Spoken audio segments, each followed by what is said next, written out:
Hey everyone, welcome to Sundance 2025. I'm Christian Blauvelt, the digital director of IndieWire. I'm so excited to talk to the cast and filmmaker behind Dead Lover. This is a movie unlike anything I've ever seen. And seriously, it will kind of blow everyone's minds, anyone who sees this. We've got Ben Petrie, the filmmaker and star Grace Glowicki, and fellow cast members Leah Doz and Lowen Morrow.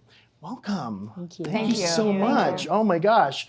Seriously, Grace, it's not every day that at the opening press conference of Sundance that Eugene Hernandez singles out a filmmaker for having a really extraordinary vision. He singled you out as this is one of the movies that you have to see at Sundance.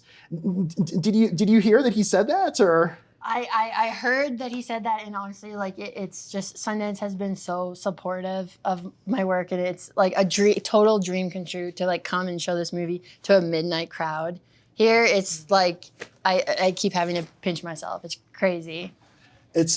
So this film, it's sort of a riff on Frankenstein, or it has Frankenstein type themes. It's about a gravedigger played by you, who falls in love, has faced rejection her whole life, and complications ensue.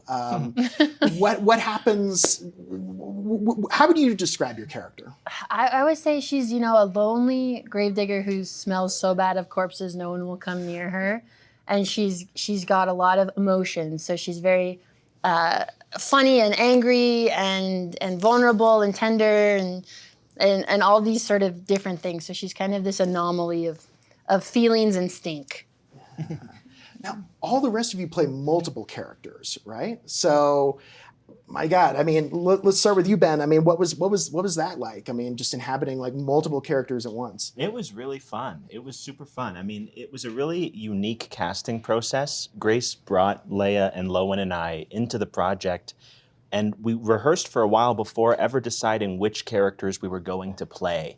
And Grace really allowed all of us to kind of have an organic approach to seeing which characters we gravitated towards.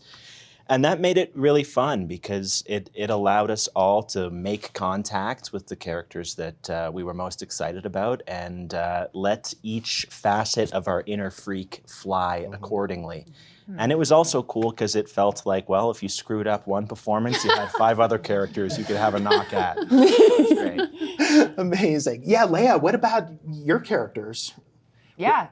Well, similar to what Ben said is I come from a theater background, so the fact that Grace wanted to rehearse was means so much to me because I think it makes a piece all the more strong, that you feel even if you're not sure what you're gonna do when you go to camera and roll, we were so gelled together with all these roles that we were playing. And so even though we each kind of have one main role that messes up the gravedigger's world, the other 4 that we're playing, we just had a language together as a cast that made me feel really confident when we went to camera. Even though there was a day we went to camera and we changed our accents the day we went to camera, but we had rehearsed together enough that it didn't really matter what we did on the day. We had this kind of connection to one another that for me as an actor just made me feel like I could really go and do anything and it would work within the world that we had built rehearsing together. Mm-hmm. Lowen, did you feel that freedom too? It seems like this is a movie about riffing and just finding all kinds of new variants on these characters and these themes and everything. Yeah, well, the process too is wild. Grace brought me in early before I was going to be in it, and we workshopped these scenes and developed them in studio for months and months, and it was really wonderful. We all jumped in and out of each role so that you could watch and then jump in yourself, and then vice versa, and so it was really a really wonderful process. And I'm transmasculine, and getting to play this kind of sad, badass guy. I was I can't imagine another film that anyone would cast me in like that. It just was so fun to get to I don't want to spoil anything, but let's just say metaphorically kick in some doors.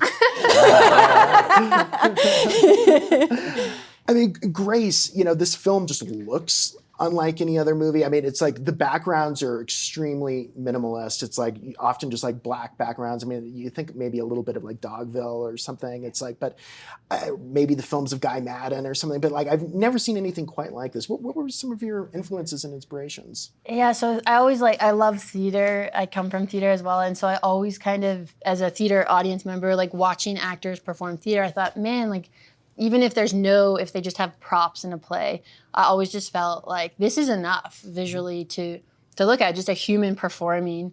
And so it all kind of came from wanting to marry my love of minimalistic DIY theater with cinema. And then like the DP Rain Vermette, she has her own like cinematic language of often shooting things with a lot of darkness around them, but like she's not afraid of colored gels and, you know, different color front light to different colored hair light and stuff. So kind of, you know, the theater thing was the driving force of it all, but then these collaborators came in with their own sensibilities that kind of made it look the way it does. Yeah, I mean, it is an extraordinary vision, and I'm curious, what do you all hope that people will take away when they see the film? Oh. I just hope they have a riot more than Yeah, anything. I hope they laugh. Yeah, yeah. Yeah, I hope that like if other filmmakers see it, that like, you know, film can be so unattainable because it can be so expensive. Yeah. And I think just that there is a way to make film that can be creative and also really good. Yeah. That doesn't need to be millions and millions and millions and millions of dollars. Is something that's so please.